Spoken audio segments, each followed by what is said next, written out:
ప్రపంచంలోనే వెంకటేశ్వరునిది మొదటి స్థానం. 9,000 కేజీల బంగారం కలిగి ఉన్న ఏకైక దేవుడు కూడా వెంకటేశ్వరుడే. వెంకటేశ్వరునిది విష్ణువు దశావతారాలలో ఒకటి కాదు. మరి ఎలా ఆయన భూమిపై అవతరించాడు, ఆయన దివ్యకథ ఏమిటి అన్నది చాలా ఆసక్తికరంగా ఉంటుంది. ఈ వీడియోలో శ్రీ వెంకటేశ్వరుని పూర్తి కథను చెప్తాను. వీడియోని లైక్ చేసి షేర్ చేసి ఛానల్ని సబ్స్క్రైబ్ మాత్రం చేయండి. సబ్జెక్ట్లోకి వెళదామిక.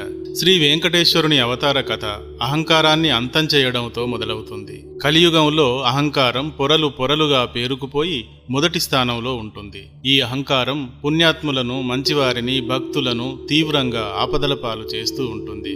దానిని అంతం చేయవలసిన అవసరం ఉంది అనే అంతరార్థానికి సూచనగా ఎంతో అందంగా శుతిమెత్తగా అహంకారాన్ని, భృగు మహర్షి అరికాలులో కన్ను రూపంలో ఉన్న అహంకారాన్ని చిదిమివేసి ఆర్తజన రక్షకుడిగా భూమిపైకి బయలుదేరుతాడు శ్రీనివాసుడు.